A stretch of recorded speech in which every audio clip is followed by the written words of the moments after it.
Hugo put on his shoes and raced through the rain back to the train station, which was still crowded with travellers.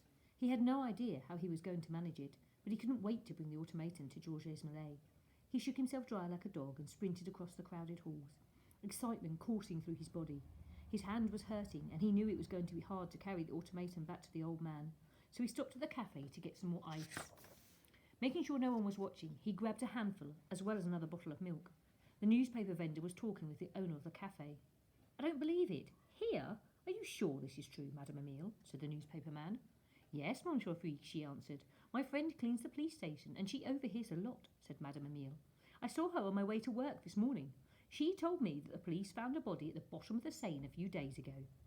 Hugo wanted to leave, but there was something about the woman's tone that made him stay. He crouched by the side of the cafe.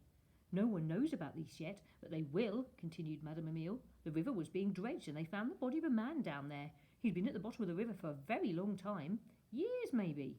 My friend said that last night they finally figured out who it was, and they were only able to identify him by the silver flask clinging to an inside pocket. It took them a while to clean it off and read the name inscribed on the bottom. Guess who it turned out to be?" Hugo already knew the answer. "Remember the drunken old timekeeper of the station?" continued Madame Emile. "It was him, dead for years." Hugo knew she was wrong about that. Uncle Claude could only have been dead for a few months, but he wasn't going to correct her. "Oh my," said Monsieur Freak, who was used to being the one who knew things first. "Well, I guess nobody seemed to miss him." "But don't you see what this means?" Madame Emile said. "The clocks in the station should have stopped working when he drowned, since no one was taking care of them. But they didn't. They kept running perfectly. The timekeeper was resting comfortably at the bottom of the river. Obviously, he didn't want to be bothered, and his ghost kept the clocks running. But then they went and disturbed him, and haven't you noticed? The clocks are all breaking down. This station is haunted." At that moment, Hugo accidentally dropped the ice and the bottle of milk, which shattered loudly on the stone floor. As Madame Emile span around and spotted him, she yelled, "My milk! So you're the one who's been stealing it from me."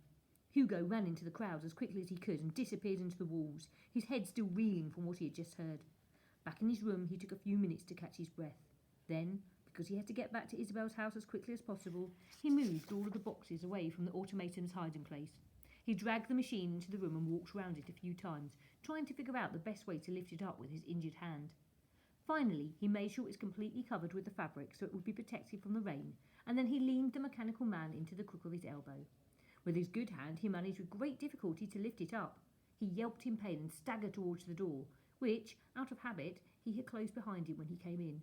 He knew he would have to put the mechanical man down to open the door, and he was trying to figure out the least painful way to do that when there was a knock.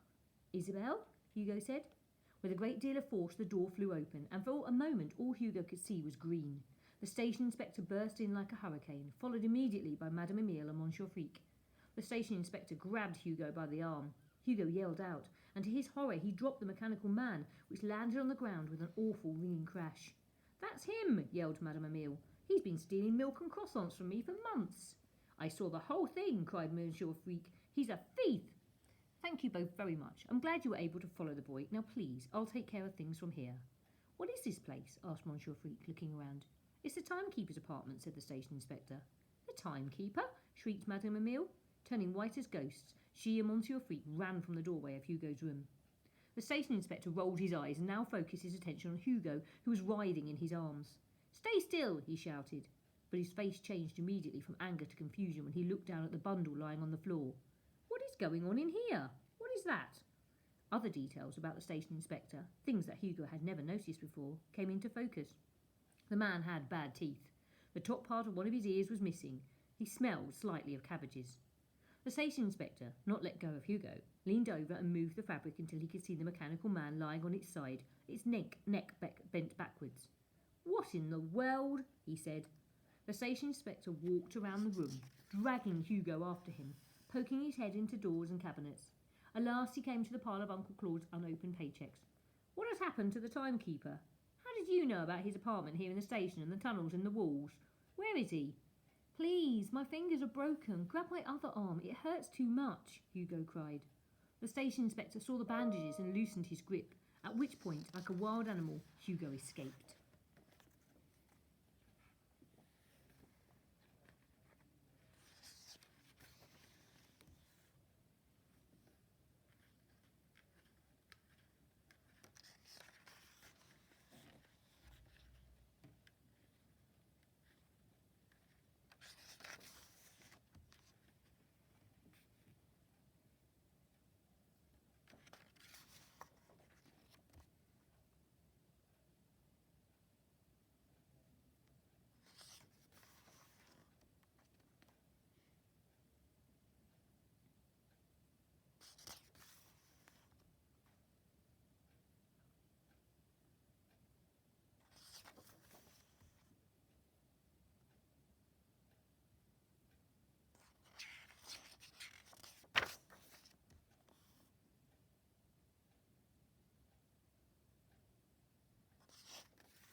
Crash! Hugo smashed into someone's back, fell to the floor, looked up, and saw the hand of the station inspector as it closed in on him. He tried to roll the other way, but he found himself stopped by Madame Emile and Monsieur Freak, who had descended on him through the crowd like vultures. They grabbed Hugo roughly and dragged him to his feet. "Let me go!" cried Hugo. Hot tears welled in his eyes. The station inspector leaned in close to Hugo's face as the cafe owner and the newspaper man held tightly to each arm. "The only place you're going is to prison," the station inspector hissed.